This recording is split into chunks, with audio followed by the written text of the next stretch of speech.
Good morning everyone. दोस्तों, आज है 10 अगस्त 2023 और हम लोग करेंगे द हिंदू न्यूज़पेपर के एनालिसिस। मेरा नाम है सितेंद्र चौधरी और आज कौन कौन से टॉपिक करने वाले हैं। आज दो टॉपिक में मैं काफी फोकस करने वाला हूं। पार्लियामेंट ऑफ इंडिया के बारे में और दूसरा करने वाले हैं how to achieve net zero. Parliament of India आप लक्ष्मीकांत से बहुत बार पढ़ चुके होंगे, अगर नहीं पढ़ा है तो वहां जाके जरूर पढ़ें। लेकिन इस आर्टिकल को सुनने के बाद जब आप लक्ष्मीकांत में जाके पढ़ोगे ना, आपकी अंडरस्टैंडिंग काफी अच्छी हो जाएगी। और यहाँ से यूपीएससी में भी प्रीवियस ईयर के क्वेश्चन जो है मैंने यहाँ पे ऐड किए हैं। लगातार हर साल चाहे प्रीलिम्स हो चाहे मेंस हो, पार्लियामेंट ऑफ इंडिया से क्वेश्चंस आना ही आना है। तो एक तो बहुत ही इंपॉर्टेंट टॉपिक है ये, प्रीलिम्स के लिए भी और मेंस के लिए भी। उसके अलावा केरला ने प्रपोज किया है कि भैया वो अपना नाम चेंज करेंगे, केरला से केरलम। तो स्टेट्स के नाम कैसे चेंज किए जाते हैं, उसका प्रोसीजर क्या होता है, वही इस आर्टिकल में हम लोग देखने वाले हैं। एक छोटा सा आर्टिकल है एशियाटिक एलिफेंट के बारे में। प्रीलिम्स के लिए इंपॉर्टेंट है ये, प्रीलिम्स के लिए ज्यादा, मेंस के लिए थोड़ा कम इंपॉर्टेंट है। ये मैंने आपको पहले बता ही दिया। ये आज का एडिटोरियल है क्लस्टर बॉम्ब। वैसे तो मैंने आपको ये सेल्फ स्टडी के लिए ही ऐड किया है, क्योंकि हम लोग ने 2-3 हफ्ते पहले भी किया था। अमेरिका ने जब यूक्रेन को क्लस्टर बम देने की बात कही थी। लेकिन आज एडिटोरियल में भी थोड़ा सा इसके बारे में बात की गई है। कोशिश करूंगा इसको हम लोग कवर करें, लेकिन आज नहीं करेंगे तो कल कर लेंगे। अदरवाइज ये वैसे भी छोटा सा टॉपिक है, आप इसको सेल्फ स्टडी के लिए भी इंक्लूड कर सकते हो। हल्का सा मैं आपको आइडिया दे दूंगा क्लस्टर बम क्या होता है, कैसे काम करता है। चलिए जी। लेकिन जाने से पहले छोटी सी अनाउंसमेंट है कि बहुत ज्यादा डिमांड आ रही थी हमारी यहाँ पे एक आंसर राइटिंग प्रोग्राम के बारे में। तो answer writing programme finally launch कर दिया गया है। आज 10 तारीख है, कल से शुरू हो जाएगा 11 अगस्त से। जबरदस्त है। शाम को 5 बजे से 6 बजे के बीच इसकी टाइमिंग रहती है और आप इसको ज्वाइन कर सकते हो। व्हाट्सएप नंबर आपको यहाँ पे दिया हुआ है। आप इस पे मैसेज करके या कॉल करके, व्हाट्सएप कॉल करके पूरी इंफॉर्मेशन ले सकते हो। बहुत ही कम प्राइस में इसको रखा गया है। लेकिन प्राइस का मतलब कम करने का मतलब ये नहीं है कि क्वालिटी से कॉम्प्रोमाइज किया गया है। आप खुद जाएं, चेक करें, क्वालिटी से बिल्कुल भी कॉम्प्रोमाइज नहीं है। जबरदस्त प्रोग्राम है। पिछले 2 साल में बहुत सारे बच्चे इसका बेनिफिट उठा चुके हैं। अपार्ट फ्रॉम दैट, उसके अलावा फाउंडेशन कोर्स के बारे में आपको बताता चलूं कि वो भी हमारा बहुत ही जल्दी लॉन्च हो रहा है। आप हमारे फाउंडेशन कोर्स को भी ज्वाइन कर सकते हैं जी। तो ये व्हाट्सएप नंबर आपको दिया हुआ है, इस पे कॉल करें, मैसेज करें, पूरी इंफॉर्मेशन ले लीजिए। मेंटरशिप प्रोग्राम के लिए बहुत सारी डिमांड आ रही थी। बहुत सारे स्टूडेंट ऐसे हैं जो सेल्फ स्टडी करना पसंद करते हैं, राइट। वो बहुत महंगी कोचिंग 2-2.5 लाख रुपए की अफोर्ड नहीं कर पाते हैं। बहुत सारे स्टूडेंट ऐसे हैं जो ऑलरेडी कोचिंग कर चुके हैं, सिलेबस कंप्लीट कर चुके हैं। अभी उनको एक मेंटर की रिक्वायरमेंट होती है जो देखे कि उनकी प्रेपरेशन सही डायरेक्शन में जा रही है कि नहीं जा रही है। उनके लिए मेंटरशिप प्रोग्राम होता है। आप यहाँ पे इसको ज्वाइन कर सकते हैं। यहाँ पे आपको टेस्ट सीरीज का भी पूरा एक्सेस मिल जाता है और मेंटर के साथ आप 1-to-1 बैठ के जूम कॉल पे सारी प्रॉब्लम डिस्कशन करते हो और हर तरह के डाउट आप अपने क्लियर करते हो। करंट अफेयर की जहां तक बात है तो वो भी बहुत इंपॉर्टेंट है। पिछले 2 साल का करंट अफेयर हमें करना होता है यूपीएससी में। तो मैं उसको करवाता हूँ। हर सैटरडे को आपकी क्लासेस होती हैं करंट अफेयर की, प्रीलिम्स और मेंस दोनों के हिसाब से डिस्कशन करते हैं। क्यूआर कोड आपको दिया हुआ है, इसका स्कैन करें, ज्वाइन करें और सीधा मिलते हैं क्लास में। चलिए जी, बढ़ते हैं पहले टॉपिक पे। और कई दिन से बड़ी परेशान हो गया हूं मैं। अगर आप थोड़ा बहुत पसंद करते हो पार्लियामेंट्री डिबेट्स को देखना, तो आप जब जो है आप संसद टीवी पे जा सकते हो। वहां पे जाकर आप देखोगे पार्लियामेंट्री प्रोसीडिंग्स को, बड़ा मन दुखी होता है। क्यों मन दुखी होता है? क्योंकि डिबेट के नाम पे क्या हो रहा है, एक दूसरे को गाली गलौज हो रही है, एक दूसरे के ऊपर ब्लेम गेम चल रहा है। वो उनको ब्लेम कर रहे हैं, वो उनको ब्लेम कर रहे हैं। जब बिल के ऊपर डिस्कशन करने की बात आती है तो डिस्कशन होता ही नहीं। अरे भाई, पार्लियामेंट का काम क्या है? बिल के ऊपर डिस्कशन करना ना, डिबेट करना। डिबेट करने से, डिस्कशन करने से क्या होता है, जो जनता होती है, आम लोग होता है, उनको उस बिल के बारे में पता चलता है। इसका पॉजिटिव फैक्टर क्या है, नेगेटिव फैक्टर क्या है। लेकिन जब आप डिबेट में पार्टिसिपेट ही नहीं करोगे तो जनता को क्या पता चलेगा बिल के बारे में। और सरकार के लिए तो अच्छा है, ओपोजिशन वाले पार्लियामेंट छोड़ के बाहर जा रहे हैं, सरकार पीछे से बिल पास कर दे रही है, राज्यसभा में भी लोकसभा में भी। देखिए, सरकार के पास मेजोरिटी है, डेफिनेटली वो बिल पास कर सकते हैं। लेकिन डिबेट और डिस्कशन करना तो अपोजिशन का धर्म होता है, राजनीतिक धर्म होता है। आप इसको तो कम से कम फॉलो करें, क्योंकि इससे बहुत सारी चीजें पता चलती हैं जनता के सामने, राइट। तो ये डिबेट और डिस्कशन हो ही नहीं रहा है पार्लियामेंट के अंदर। प्रोसीडिंग्स बड़ी खराब हो गई हैं, बिल पे बिल पास होए जा रहे हैं, कोई डिस्कशन होने का नाम ही नहीं ले रहा है। तो पार्लियामेंट एक बहुत इंपॉर्टेंट टॉपिक तो है ही। अगर आप लक्ष्मीकांत में देखोगे, अच्छे खासे पेज सिर्फ पार्लियामेंट को ही डिवोट किए गए हैं। और अगर आप न्यूज़पेपर भी उठा के पढ़ोगे तो बहुत सारी न्यूज पार्लियामेंट के आसपास आपको देखने को मिलती हैं। खासकर जब सेशंस होते हैं, जैसे इस बार मॉनसून सेशन चल रहा है, नो कॉन्फिडेंस मोशन भी उसके अंदर इंट्रोड्यूस किया गया। वो सारी चीजें। ये जो क्वेश्चन आपको दिया गया है, देखिए आप कोई भी साल का पेपर उठा के देख लीजिए, पार्लियामेंट से आपको एक आधा क्वेश्चन डेफिनेटली मिलेगा, चाहे वो प्रीलिम्स हो चाहे मेंस हो। ये क्वेश्चन मैंने 2020 का उठाया है, 15 नंबर का क्वेश्चन है ये। कहता है जी, individual parliamentarians role as a national law maker is on the decline, which in turn has adversely impacted the quality of the debate and the outcome। ये तो सीधा सीधा क्वेश्चन ही है आज के आर्टिकल से जो उन्होंने पूछा है। इसी क्वेश्चन के आसपास बहुत सारे क्वेश्चंस आपको देखने को मिलेंगे। प्रीलिम्स में भी क्वेश्चन यहां से पूछा गया है, दो क्वेश्चन जो है एक ही साल पूछे गए हैं पार्लियामेंट से। तो ये आप आराम से इसको देख सकते हो और कमेंट सेक्शन में इसका आंसर कर सकते हो। बाकी आप इसके ऊपर अगर आप लिखना चाहो तो डेफिनेटली लिख सकते हो, आपकी मर्जी है जी। चलो, तो बिल पास हो रहे हैं विदाउट एनी डिस्कशंस। बहुत सारे बिल पास कर दिए गए गवर्नमेंट के द्वारा। 4 बिल के तो यहाँ पे स्पेशली नाम लिखा ही गया है। एक दो सर्विस ऑर्गेनाइजेशन बिल है जो दिल्ली में सिविल सर्विसेज को कंट्रोल करने की बात हुई थी। Indian institute of the management वो पास कर दिया गया जी। National dental commission bill and national nursing midwife commission bill, ये तो कल वाले बिल हैं जो पास हुए हैं। इससे पहले भी विश्वास एक्ट बिना डिबेट डिस्कशन के ही पास हो गया है। कितने सारे ऐसे हैं, क्यों? क्योंकि सरकार जो है बाइकआउट कर दे रही है, अपोजिशन गवर्नमेंट। वो स्टेज छोड़ के जा रहे हैं, बाहर चले जाते हैं, भाई हम बात करेंगे ही नहीं।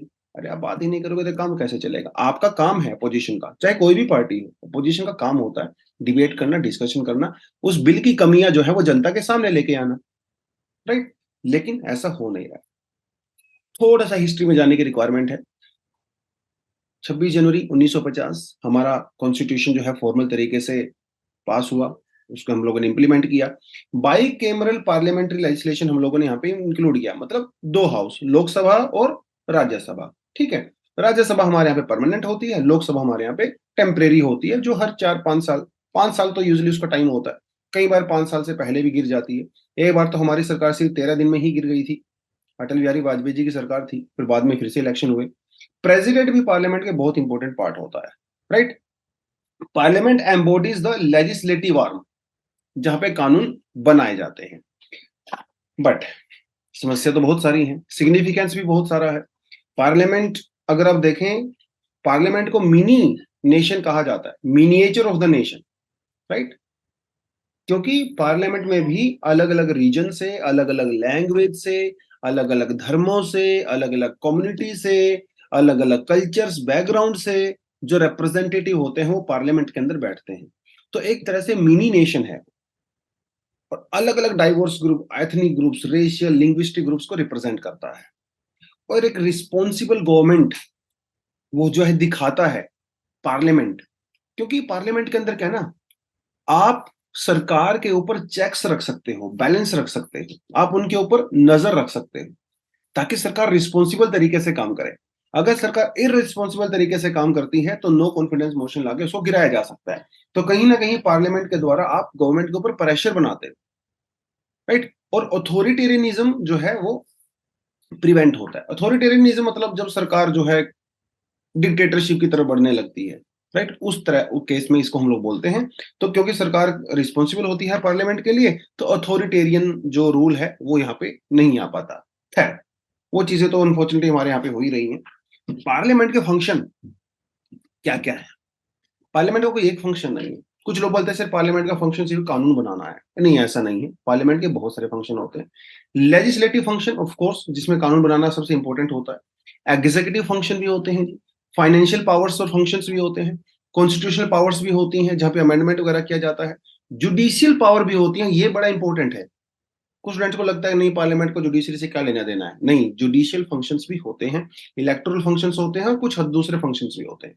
बहुत सारे फंक्शंस होते हैं हमारे यहाँ पे पार्लियामेंट के, जो आपको पता होना चाहिए। ये तो छोटी छोटी चीजें हैं। Article 79, article 122, Indian constitution parliament के साथ डील करता है। ये तो सब लक्ष्मीकांत में आपको जो है आराम से दिया ही हुआ है। राज्यसभा, लोकसभा क्या है, कैसे कैसे उसके अंदर कितने मेंबर होते हैं, कैसे इलेक्ट किए जाते हैं, वो सब चीजें अलग है। फंक्शन की अगर हम लोग बात करें, पावर्स की बात करें, वो इंपॉर्टेंट है। तो पार्लियामेंट का जो सबसे इंपॉर्टेंट प्राइमरी फंक्शन है वो क्या है जी? कानून बनाना। वो आता है अपना लेजिस्लेटिव पावर्स और फंक्शंस के अंदर। लेजिस्लेटिव का मतलब ये है कि कानून बनाए तो जाते हैं, लेकिन कहाँ? देखिए, हमारा एक फेडरल कंट्री है, और हमारे यहाँ पे 3 लिस्ट है। यूनियन लिस्ट होती है, स्टेट लिस्ट होती है, और कंकरेंट लिस्ट होती है। यूनियन लिस्ट के अंदर जो सब्जेक्ट आते हैं उनके ऊपर कानून बनाना, उसकी जो एक्सक्लूसिव पावर है वो पार्लियामेंट के पास होती है। मतलब वही बना सकते हैं, कोई और नहीं बना सकता। लेकिन कंकरेंट लिस्ट के अंदर जो सब्जेक्ट होते हैं वहां पे स्टेट और सेंटर दोनों ही कानून बना सकते हैं।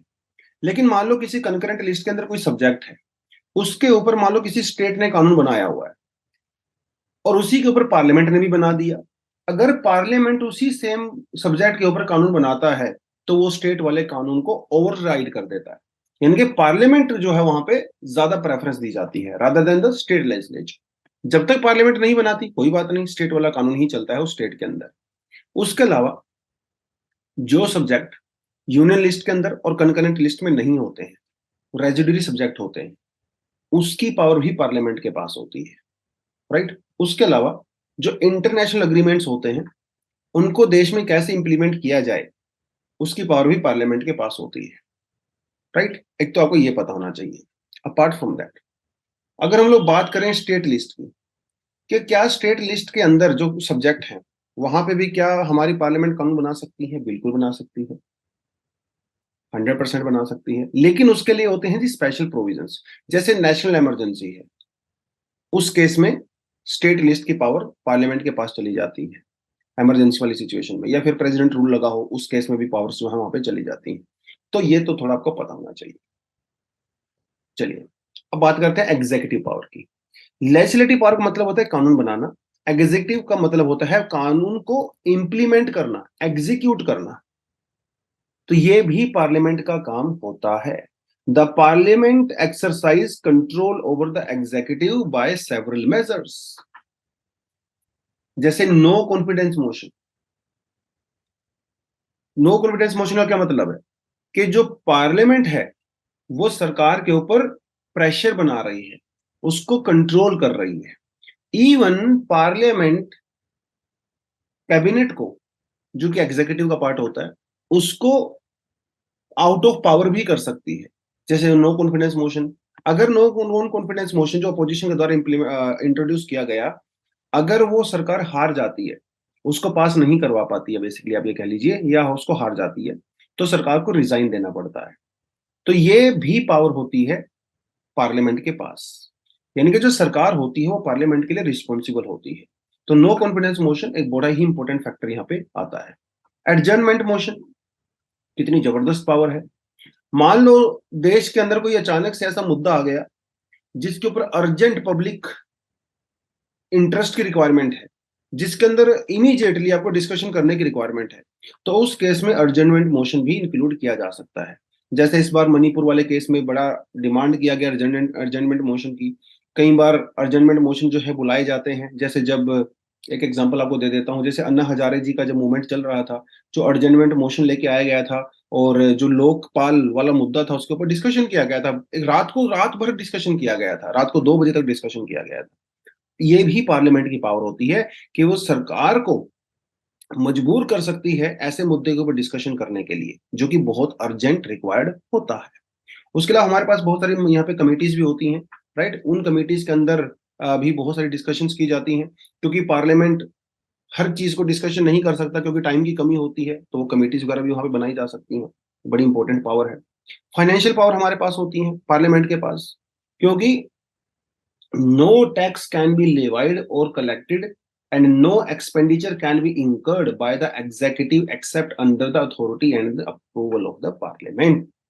यानी कि जो कैबिनेट होती है, सरकार होती है, एग्जीक्यूटिव होते हैं सरकार के अंदर, एक भी पैसा खर्च नहीं कर सकते हैं और एक भी पैसा कलेक्ट नहीं कर सकते हैं without the approval of parliament. तो आपके अंदर पार्लियामेंट के अंदर आप बजट लेके आते हो, अप्रोप्रिएशन बिल लेके आते हो, सब पास होता है, तब जाके आप पैसा निकाल सकते हो।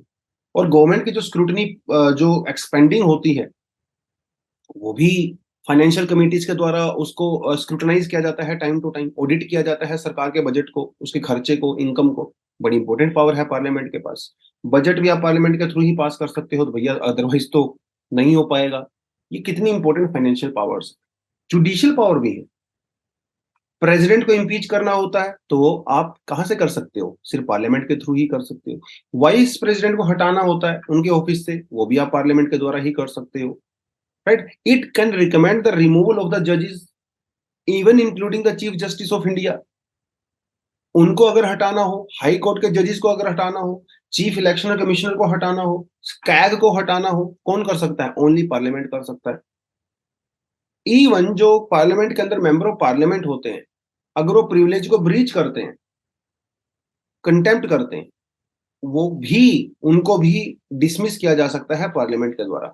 ये ब्रीच ऑफ प्रिविलेज हम लोग कई बार डिस्कशन कर चुके हैं एग्जाम में, अपने डीएनए में। आप कमेंट सेक्शन में बताएं कि प्रिविलेज मोशन या ब्रीच ऑफ प्रिविलेज, प्रिविलेज के रिगार्डिंग हमारे यहाँ पे कौन कौन से आर्टिकल हैं।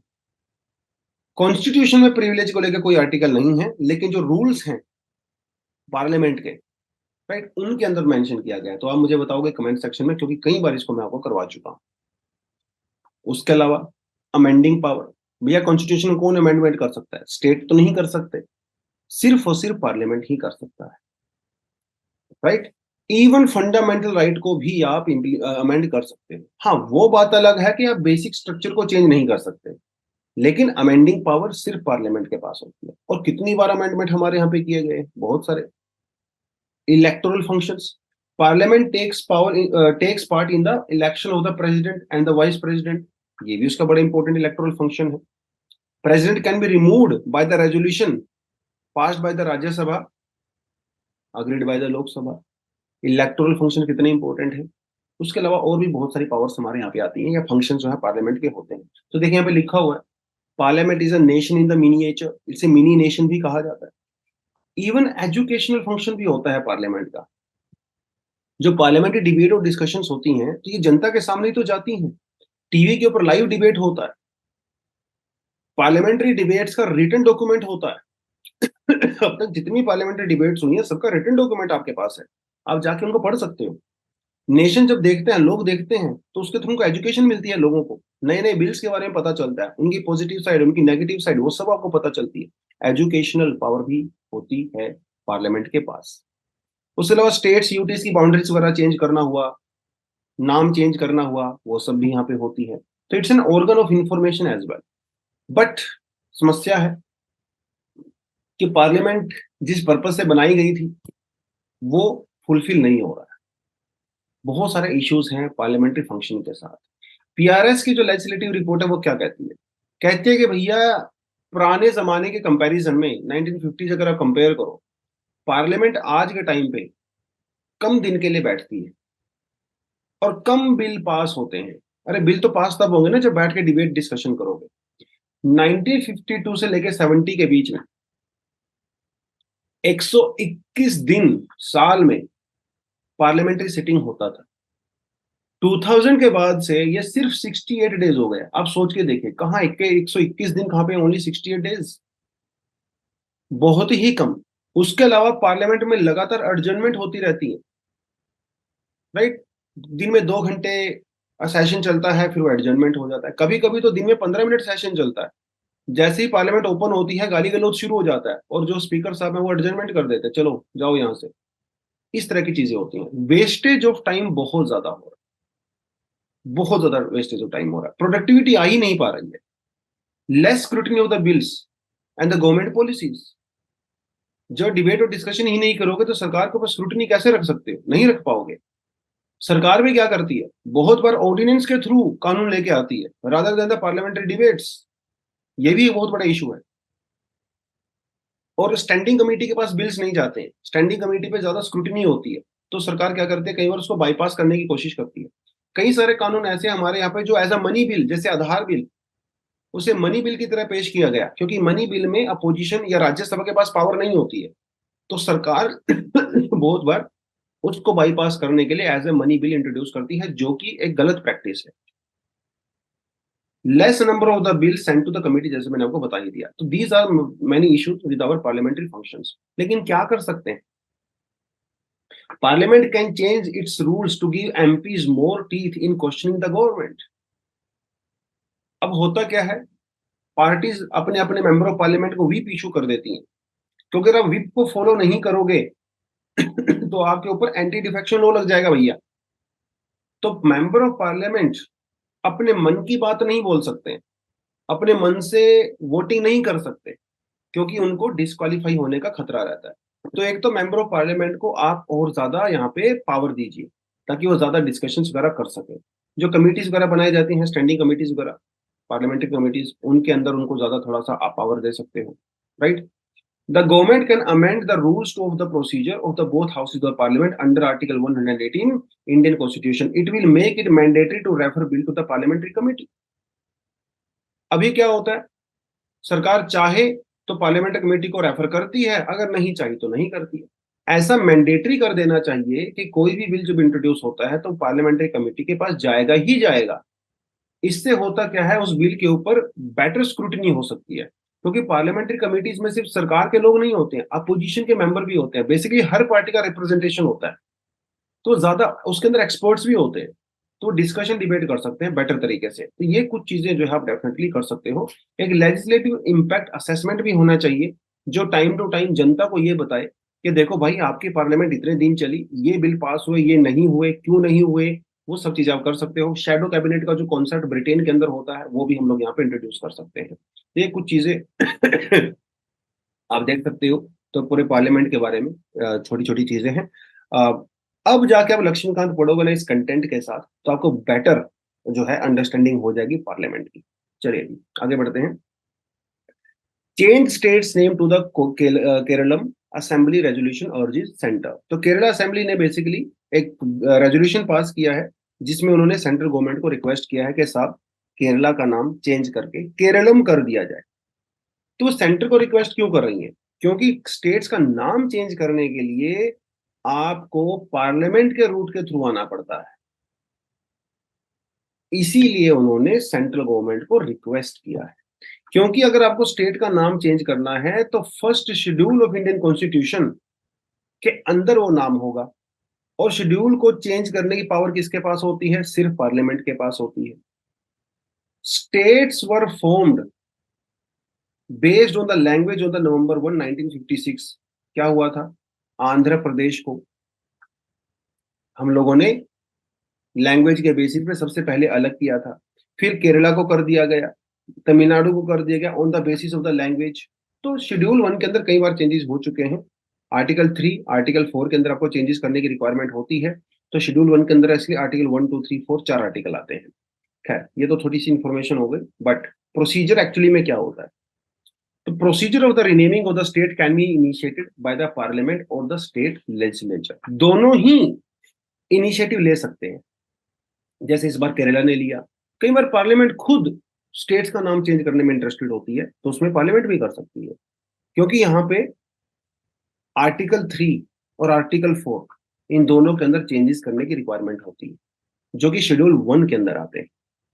A bill renaming the state may be introduced in the parliament on the recommendation of the president also। तो जैसे कि ऊपर लिखा हुआ है, पार्लियामेंट खुद भी उसको रिकमेंड कर सकती है। Before the introduction of the bill, president shall send this bill to the respective state। Parliament में इंट्रोड्यूस करने से पहले यूजली जो हमारे प्रेसिडेंट होते हैं, वो स्टेट को भेजते हैं प्रपोजल के देखो भाई, हम तुम्हारे स्टेट का नाम चेंज करना चाहते हैं, आप अग्री करते हो कि नहीं अग्री करते हो। अगर मान लो स्टेट अग्री नहीं करता है, तो क्या प्रेसिडेंट उसको इंट्रोड्यूस नहीं करेंगे? ऐसी बात नहीं है। स्टेट का जो भी पॉइंट ऑफ व्यू होता है वो बाइंडिंग नहीं होता है प्रेसिडेंट के ऊपर। स्टेट माने या ना माने, अगर प्रेसिडेंट का मन है तो वो कर सकते हैं, लेकिन एक सेकंड ओपिनियन के लिए स्टेट का को प्रपोजल भेज दिया जाता है, और फिर पार्लियामेंट में उसको इंट्रोड्यूस किया जाता है, और सिंपल मेजोरिटी से आप स्टेट का नाम चेंज कर सकते हो। मेजोरिटी वाला फैक्टर हम लोगों ने परसों किया था, बहुत लंबा चौड़ा आर्टिकल किया था, बताया था कि हमारे यहाँ पे कितने तरह की मेजोरिटी होती है और कितने तरह का अमेंडमेंट होता है। तो सिंपल मेजोरिटी से अमेंडमेंट यहाँ पे होता है, फिर बाद में वो पास कर दिया जाता है और प्रेसिडेंट के पास अप्रूवल के लिए भेज दिया जाता है, और फिर एंड में उस स्टेट का नाम चेंज यहाँ पे हो जाता है। तो देखिए हमारे यहाँ पे शेड्यूल 1 के अंदर क्या लिखा हुआ है, state and the union territories names and their boundary details also. तो यहाँ पे आते हैं 4 आर्टिकल, आर्टिकल 1, 2, 3 एंड 4। जो पहला अमेंडमेंट किया गया था शेड्यूल 1 में, वो किया गया था 1956 में, जब आंध्र प्रदेश को हम लोगों ने बनाया था। ठीक है जी, इस आर्टिकल के अंदर। फिर अभी रिसेंटली जो है 2019 में, जब जम्मू कश्मीर जो है रीऑर्गेनाइजेशन एक्ट पास किया था, तो उसमें लद्दाख और जे को अलग अलग यूटी बना दिया गया था, वो हुआ था। एक नया आर्टिकल इंट्रोड्यूस किया गया था 2A, जब सिक्किम को हम लोगों ने इंडिया में इंट्रोड्यूस किया था एज अ स्टेट। तेलंगाना को जब सेपरेट किया गया था तो आर्टिकल 3 के अंदर चेंज किया गया था, राइट। तो ये थोड़ी थोड़ी चीजें आपको पता होनी चाहिए, ये बेसिक सी फैक्चुअल सी इंफॉर्मेशन होती है, आपके लक्ष्मीकांत में भी दिया हुआ है। शेड्यूल 1 के अंदर इंडिया को कहीं भी फेडरल स्टेट नहीं कहा गया, जैसे अमेरिका फेडरल स्टेट है। हमारे यहाँ पे कहा गया है union of states. India is a union of states, India is not a federal state in the terms of the legal definition, but yes, when it comes to functioning, हमारे constitution में कई सारे प्रोविजन ऐसे हैं जो ये दिखाते हैं कि इंडिया एक फेडरल स्टेट है, कई फंक्शन ऐसे हैं जो ये दिखाते हैं कि इंडिया एक फेडरल स्टेट नहीं है, यूनिटरी स्टेट है।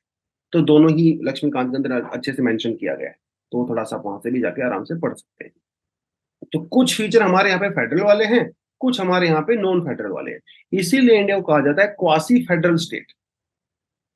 क्वासी फेडरल स्टेट, थोड़ा उधर थोड़ा उधर, है ना। तो ये थोड़ा सा हमें बात हुई।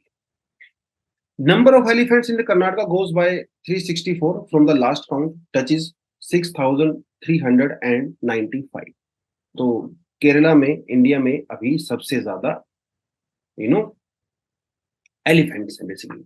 The number of elephants in Karnataka has increased by 346 from the estimated 6,000 in 2017 to 6,395 now, which is the highest in the country according to the interim report on the elephant, Asiatic elephant population and the demography estimate 2030. Basically क्या है, elephants का census चल रहा है, उसकी एक interim report आई है, अभी फाइनल रिपोर्ट नहीं आई है, लेकिन उस इंटरिम रिपोर्ट में ये अंदाजा लगाया गया है कि जो पॉपुलेशन है वो अच्छी खासी इंक्रीज हुई है कर्नाटका में। हालांकि जब ये फाइनल सेंसस आएगा तो इसमें हम लोग अच्छी खासी बातचीत करने वाले हैं।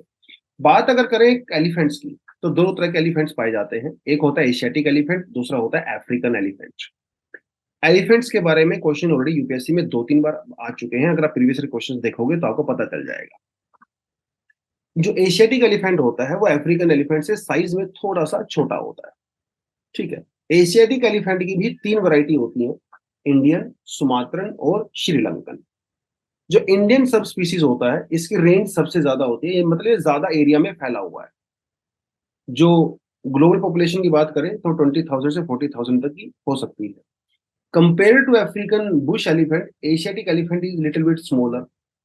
इसकी जो बैक होती है वो थोड़ी सी कन्वेक्स होती है, इस तरह से बैक होती है, अफ्रीकन की थोड़ी सी सीधी होती है कंपेरेटिवली। इसके जो फीट होते हैं, the feet have more nails like structure than African elephant with 5 on each feet and 4 in the hind feet. तो पीछे वाले में 4, सामने वाले में 5, इस तरह से रहता है। The trunk is in the extension of the nose and the upper lip. जो अपर लिप होता है एलिफेंट का, उसकी जो जो नोज होती है उसकी ही एक्सटेंशन होती है ट्रंक। उसकी जो टस्क होती है, यानी कि जो टस्क में आप देखें, जो यानी कि जो हाथी दांत होते हैं, tusk are usually absent in the female, female के अंदर नहीं होते हैं यूजली, मेल्स के अंदर ज्यादा प्रोमिनेंट होते हैं टस्क। छोटी छोटी चीजें हैं। यूपीएससी में क्या क्वेश्चन पूछा गया था, यूपीएससी में ये पूछा गया था कि जो प्रेगनेंसी पीरियड होता है एलिफेंट का वो कितने मंथ का होता है। तो कमेंट सेक्शन में बताओगे तो मजा आएगा, क्योंकि मैंने पहले इसको डिस्कशन किया हुआ है डीएनए के अंदर। यूपीएससी का क्वेश्चन था ये 2018 और 19 का। प्रोटेक्शन स्टेटस क्या है, आईयूसीएन स्टेटस में एंडेंजर्ड कैटेगरी में रखा गया है। हमारा जो वाइल्ड लाइफ प्रोटेक्शन एक्ट है ऑफ कोर्स शेड्यूल 1 के अंदर रखा गया, भैया इंडिया का हेरिटेज एलिमेंट है, हमारा एलिफेंट हेरिटेज एनिमल है, तो ऑफकोर्स इसको तो हाईएस्ट प्रोटेक्शन मिलनी ही चाहिए। साइड्स के इसको अपेंडिक्स 1 में रखा गया, तो यहाँ पे भी इसको अच्छी खासी प्रोटेक्शन है। ये अफ्रीकन एलिफेंट की बात करें तो इसका जो है जो आईयूसीएन स्टेटस अगर अब बात करें तो वो जो है एंडेंजर्ड में आता है, ठीक है। तो वहां पे भी हमारे पास सवाना भी है, और जो जो अफ्रीकन फॉरेस्ट एलिफेंट है वो क्रिटिकल एंडेंजर्ड वाली कैटेगरी में आता है। तो दोनों ही है वहां पे, एलिफेंट एंडेंजर्ड भी है, क्रिटिकल एंडेंजर्ड भी है। सवाना वाला एंडेंजर्ड है, जो अफ्रीकन फॉरेस्ट एलिफेंट है वो क्रिटिकली एंडेंजर्ड है। तो एग्जाम के लिए, प्रीलिम्स के लिए काफी इंपॉर्टेंट है। अगर हम लोग बात करें एलिफेंट्स को प्रोटेक्ट करने की, कंजर्व करने की, तो हमारे पास एक बड़ा ही इंपॉर्टेंट इनिशिएटिव है जिसे हम लोग माइक कहते हैं। 2003 में ये शुरू हुआ था, monitoring and the illegal killing of the elephants, इसको नाम दिया गया है। फिर हमारे पास एक प्रोजेक्ट एलिफेंट आता है जो 1992 की इसकी शुरुआत की गई थी। एक सेंट्रल स्पॉन्सर्ड स्कीम होती है, और जिसके अंदर जो एलिफेंट कॉरिडोर्स होते हैं, एलिफेंट जो हैबिटाट होता है उसको प्रोटेक्ट करने की बात कही गई है। Ministry of environment forest climate change इसको फाइनेंस करता है, टेक्निकल सपोर्ट करता है स्टेट गवर्नमेंट्स को। उसके अलावा सुप्रीम कोर्ट ने 2011 में इसी का यूज करते हुए तमिलनाडु के अंदर जो खासकर नीलगिरी एलिफेंट कॉरिडोर है उनको प्रोटेक्ट करने की बात कही गई थी, और बहुत सारे एलिफेंट कॉरिडोर में बहुत सारे होटल्स वगैरह बने हुए हैं, उनको तोड़ने की बात कही थी, क्योंकि एलिफेंट्स एक ही रास्ते को फॉलो करते हैं। ये माइग्रेटरी एनिमल्स होते हैं, एक जगह से दूसरी जगह पे जाते रहते हैं, और ये हमेशा एक ही रूट को फॉलो करते हैं most of the time. Elephant की एक खास बात होती है, सालों साल तक एक ही रूट को फॉलो करते रहते हैं। तो इस रूट को प्रोटेक्ट किया जाना बहुत जरूरी है अगर एलिफेंट को प्रोटेक्ट करना है तो। इसके लिए 2011 में सुप्रीम कोर्ट ने ये कहा था, नीलगिरी एलिफेंट कॉरिडोर को प्रोटेक्ट करने के लिए। उसके अलावा कुछ और प्रोग्राम भी है। हाथी मेरे साथी कैंपेन है, 2011 में चलाया गया था। इसमें एलिफेंट एट की बात कही जाती है, E8। ये एग्जाम में पूछ सकते हैं आपसे, E8 क्या है। तो E8 के अंदर बेसिकली 8 कंट्री होती हैं जहां पे एलिफेंट्स पाए जाते हैं। उनका एक ग्रुप है बेसिकली ये। India, Botswana, Republic of Congo, Indonesia, Kenya, Sri Lanka, Tanzania, Thailand, ये 8 कंट्री आती हैं। ये जो प्रोग्राम चलाया गया था, वो प्रोग्राम लॉन्च किया गया था इंडिया में ministry of environment and forest climate change के द्वारा, हाथी मेरे साथी कैंपेन में, with the collaboration of wild life trust of India. ये थोड़ा आपको पता होना चाहिए। Wild life trust of India का हेडक्वार्टर कहाँ पे है, अगर आप नीचे बताओगे कमेंट सेक्शन में तो मजा ही आ जाएगा इस बात का। फिर हम लोगों ने कैंपेन मॉस्को गजू भी चलाया। तो टेक गजा टू प्रजा, ठीक है, गज को प्रजा तक लेके जाना है। ये कैंपेन की बेसिकली हेडलाइन है, जिसके अंदर बेसिकली हम लोग क्या करते हैं, अवेयरनेस कैंपेन चलाते हैं। जहां पे एलिफेंट पाए जाते हैं उसके एरिया के आसपास जो कम्युनिटीज रहती हैं उनको अवेयरनेस करना है एलिफेंट की प्रोटेक्शन के लिए। ये थोड़ा कैंपेन में चलाया गया है। चलिए अब बढ़ते हैं आगे। Can SMR help India to achieve net zero? ये है क्या और क्यों जो है इसकी बात हम लोग कर रहे हैं? इसका मतलब है, SMR का मतलब है स्मॉल मॉड्यूलर रिएक्टर्स। एक सेंटेंस में बताऊं तो होता क्या है, स्मॉल मॉड्यूलर रिएक्टर जो है वो हमारे जो न्यूक्लियर पावर प्लांट होते हैं बिल्कुल उनके जैसे ही होते हैं, लेकिन ये छोटे वाले होते हैं। यूजली न्यूक्लियर पावर प्लांट्स को बड़ा बनाया जाता है, जिसमें कई जैसे 600 मेगावाट, 1000 मेगावाट, 1200 मेगावाट इतनी बिजली पैदा होती है, लेकिन वो बड़े होते हैं। क्योंकि आप बड़े होते हो तो ज्यादा कॉम्प्लेक्स होते हो, कॉम्प्लेक्स होते हो तो डैमेज का खतरा भी रहता है, डिजास्टर का खतरा भी रहता है। अगर आप छोटे बनाओगे तो उसमें डिजास्टर का खतरा भी कम रहेगा, जिसमें थोड़े से सेफ होते हैं। ठीक है, और इंडिया को नेट जीरो अचीव करना है 2070 तक। गोल तो हम लोगों ने बड़ा ही जबरदस्त कर लिया है, लेकिन क्या इसको हम लोग अचीव कर पाएंगे? तो हम लोग रास्ते ढूंढ रहे हैं इस नेट जीरो को अचीव करने के लिए 2070 तक। और हमारा जो सस्टेनेबल डेवलपमेंट गोल है 7, वो भी क्या कहता है, to ensure access to affordable, reliable, sustainable and the modern energy for all. और अगर आप देखें 2050 तक दुनिया में भैया इलेक्ट्रिसिटी की डिमांड बढ़ने वाली है फ्रॉम 80% टू 150%। आप कैसे अचीव करोगे? क्या आप कोल के द्वारा बिजली लेके आओगे? क्या नेचुरल गैस के द्वारा लेके आओगे? फॉसिल फ्यूल्स के द्वारा लेके आओगे? अगर आप कोल से बिजली बनाओगे तो भैया वो तो सस्टेनेबल नहीं है। ऐसे तो आप नेट जीरो अचीव नहीं कर पाओगे। अगर आप देखें रशिया यूक्रेन के बाद से यूरोप के अंदर भी कोल की कंजप्शन बढ़ी है, कम नहीं हुई है। तो क्या तरीका है नेट जीरो को अचीव करने का, कि सांप भी मर जाए और लाठी भी ना टूटे? उसके लिए जो इन्होंने एक तरीका अपनाया है वो कहते हैं भैया छोटे न्यूक्लियर पावर प्लांट लगाओ, बेबी न्यूक्लियर पावर प्लांट्स। इसे हम लोग SMR का नाम दिया है, स्मॉल मॉड्यूलर रिएक्टर्स। ठीक है, तो ये क्या मेन ऑब्जेक्टिव क्या है? डीकार्बनाइज करना, दुनिया को डीकार्बनाइज करना, हमारे एटमॉस्फेयर के अंदर जो कार्बन जमा हो गई है उसको निकालना। इसके लिए हम लोगों ने 3 दिन पहले एक आर्टिकल किया था, जिसमें हम लोगों ने बात किया था कार्बन कैप्चरिंग एंड स्टोरेज की बात कही थी। वो भी डीकार्बनाइज करने का ही तरीका है, लेकिन डीकार्बनाइज करना इतना आसान नहीं है, बड़ा मुश्किल है। कौन कौन से चैलेंजेस हैं? एक तो सबसे बड़ा चैलेंज है हमें ट्रांजिशन का। इतने सालों से हम लोग जो ग्रिड का यूज कर रहे हैं, आप अचानक से क्लीन एनर्जी के ऊपर नहीं जा सकते। It will take lot of time. Solar और विंड एनर्जी के अंदर पोटेंशियल तो बहुत सारा है, लेकिन जितनी डिमांड है ना दुनिया भर में बिजली की, वो आप सोलर और विंड से फुलफिल नहीं कर सकते, क्योंकि इनकी अपनी लिमिटेशंस। विंड एनर्जी हर जगह प्रोड्यूस नहीं कर सकते, सोलर भी आप हर जगह यूज नहीं कर सकते। ठीक है, और उसका भी एक लिमिटेशन है। सोलर पावर प्लांट जब आप लगाते हो तो बहुत सारी लैंड यूज होती है, और सोलर पावर प्लांट लगाना भी बहुत महंगा भी पड़ता है। आपको हर 5-6 साल के बाद सोलर पावर प्लांट को अपडेट करना पड़ता है, सारे सारे पैनल को हटा के दूसरे लगाने पड़ते हैं। तो उसमें भी बहुत सारी दिक्कतें हैं। सोलर पावर प्लांट और विंड एनर्जी जो पावर प्लांट होते हैं, वहां से भी बहुत सारा वेस्ट निकलता है, इसकी भी बहुत सारी समस्याएं हैं। इंटरनेशनल एनर्जी एनर्जी एजेंसी का ये कहना है कि भाई आने वाले टाइम में 2030 तक जो डिमांड है वो 3.5 टाइम्स बढ़ जाएगी। लेकिन क्या वो सोलर विंड से हो सकता है? नहीं हो सकता। ये कुछ चैलेंजेस है।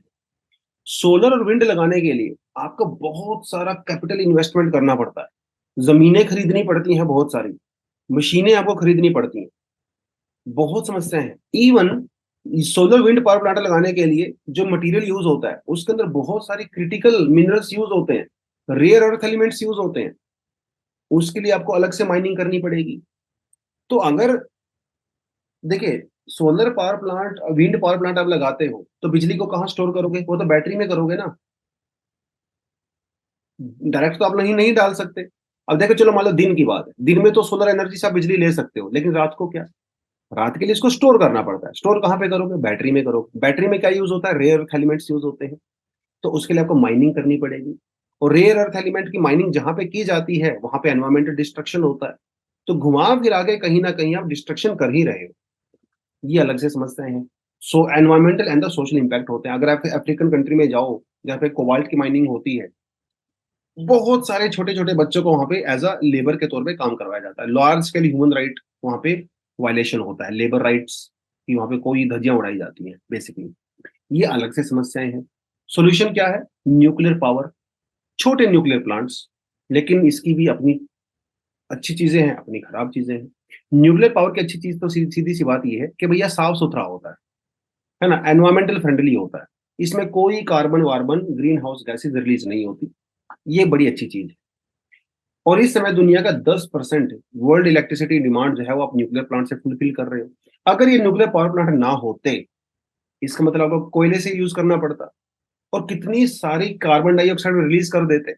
सोच के देखो, 1 billion ton of CO2 emission हर साल आप एक्स्ट्रा रिलीज करते एटमोस्फेयर में, अगर न्यूक्लियर पावर प्लांट ना होते तो। और ग्रिड के साथ इंटीग्रेशन करना भी इसको आसान होता है। 24/7 आपको बिजली मिल जाती है, हर मौसम में आपको बिजली मिल जाती है, तो बड़ी अच्छी अच्छी चीजें हैं भैया। उसके अलावा high skill jobs, technology, manufacturing operations, ये सब डेवलप होता है। लेकिन दिक्कतें भी हैं न्यूक्लियर पावर प्लांट की। Time and the cost over running, एक न्यूक्लियर पावर प्लांट लगाने में आपको 5-6 साल 10 साल लग जाते हैं, कई कई बार तो 15-15 साल लग जाते हैं। बहुत महंगा पड़ता है शुरुआत में लगाना। न्यूक्लियर वेस्ट को मैनेज करना एक अलग बहुत बड़ा चैलेंज है, क्योंकि वहां से रेडियो एक्टिव एलिमेंट्स निकलते हैं। अगर बाई चांस कोई नेचुरल डिजास्टर हो गया तो वो न्यूक्लियर डिजास्टर को लीड कर सकते हैं, जैसे फुकुशिमा जापान के अंदर हुआ। इस समय जैसे रशिया यूक्रेन जो कन्फ्लिक्ट हो रहा है, उसकी वजह से यूक्रेन के अंदर कई न्यूक्लियर पावर प्लांट्स हैं जिनके ऊपर खतरा आ गया है। राइट, ये भी समस्या यहाँ पे है। तो हम लोग SMR, यानी कि जो हमारा स्मॉल मॉड्यूलर रिएक्टर है, वो एक यहाँ पे सॉल्यूशन नजर आता है। छोटे छोटे न्यूक्लियर पावर प्लांट जैसे 300 मेगावाट के आप इंट्रोड्यूस कर सकते हो। इसको लगाना भी आसान होता है, अब ज्यादा टाइम इसमें लगता नहीं है। इवन एग्जिस्टिंग इंफ्रास्ट्रक्चर का भी यूज आप कर सकते हो। जैसे हमारे पास थर्मल पावर प्लांट होते हैं जिसको डीकमीशन कर दिया गया है, जिसको बंद कर दिया गया है, आप इसी इंफ्रास्ट्रक्चर को थोड़ा बहुत मॉडिफाई करके आप छोटे न्यूक्लियर पावर प्लांट भी लगा सकते हैं। अच्छी बात है, आपको कुछ नया नहीं लगाना पड़ेगा, ऑलरेडी आपके नए बना रखा है। एक तो आपने थर्मल को बंद कर दिया, ऊपर से न्यूक्लियर लगा दिया, तो एक तीर से दो निशाने आपने वैसे ही कर लिए।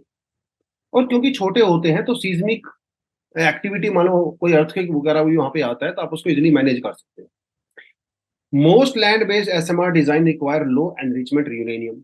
आपको बहुत ज्यादा प्योरीफाइड फॉर्म वाला न्यूक्लियर यूरेनियम एनरिच यूज करने की रिक्वायरमेंट ही नहीं है, थोड़ा बहुत वाला भी कर सकते हो। इसका मतलब जो ये न्यूक्लियर फ्यूल होता है, आप उसको बहुत इजीली एक्सेस कर सकते हो।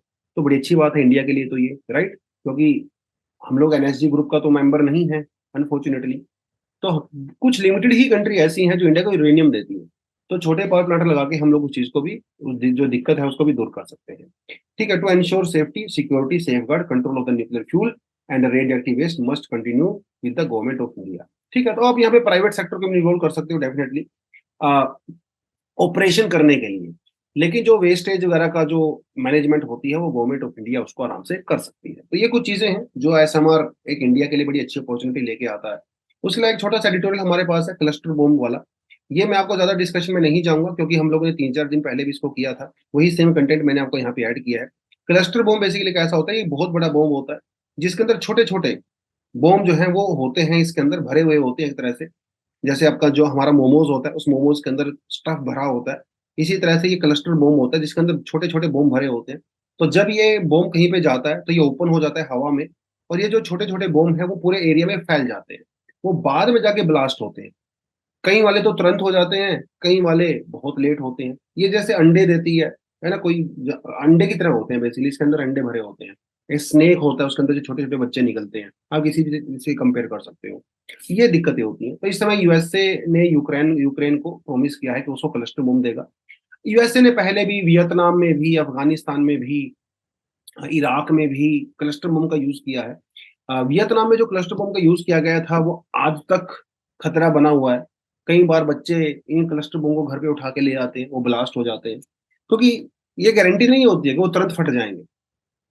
40% फटते नहीं हैं, सिर्फ़ 60% फटते हैं। वो 40% पड़े रहते हैं, हज़ारों मतलब बहुत सालों तक। 10, 20, 50 साल तक पड़े रहते हैं। तो ये हमेशा से ही ह्यूमन के लिए खतरा रहते हैं, ठीक है? अब उसको लेके जो आर्टिकल हम लोगों ने डिस्कशन किया था अ, कोई खास इंटरनेशनल ट्रीटी नहीं है क्लस्टर बम को लेके स्पेशली। हाँ, बना हुआ है convention of the cluster munitions but America इसका पार्ट नहीं है, रशिया इसका पार्ट नहीं है, यूक्रेन भी इसका पार्ट नहीं है। तो वो क्लस्टर बम का यूज़ यहाँ पे कर रहे हैं अनफॉर्चुनेटली, ठीक है? तो मैंने को बता ही दिया इराक वगैरह में इसका यूज़ किया गया है, लाओस में इसका यूज़ किया गया है, कंबोडिया में इसका यूज़ किया गया है, वियतनाम में इसका यूज़ किया गया है। कई सारी country Eritrea, Ethiopia, France, Israel, Morocco वगैरह वो इसको यूज़ करती रहती हैं। But it's a very dangerous kind of bomb जो सिर्फ़ कॉन्फ्लिक्ट के टाइम में ही नहीं, कॉन्फ्लिक्ट के बाद में भी जो है आपको डेंजर रहता है। तो यही था कुछ आज के एडिटोरियल्स में, आई होप आपको अच्छा लगा होगा। अच्छा लगा है तो वीडियो को लाइक किया करो यार, नीचे कमेंट सेक्शन में कमेंट किया करो, तभी मज़ा आएगा। किसी ने कोर्स जॉइन करना है तो उसके लिए मैंने आपको प्रोसीजर बता दिया है, व्हाट्सएप नंबर दिया हुआ है, आप उसको जाके कर सकते हो। तो आज के लिए इतना ही है बच्चों, thank you very much, all the best, जय हिंद।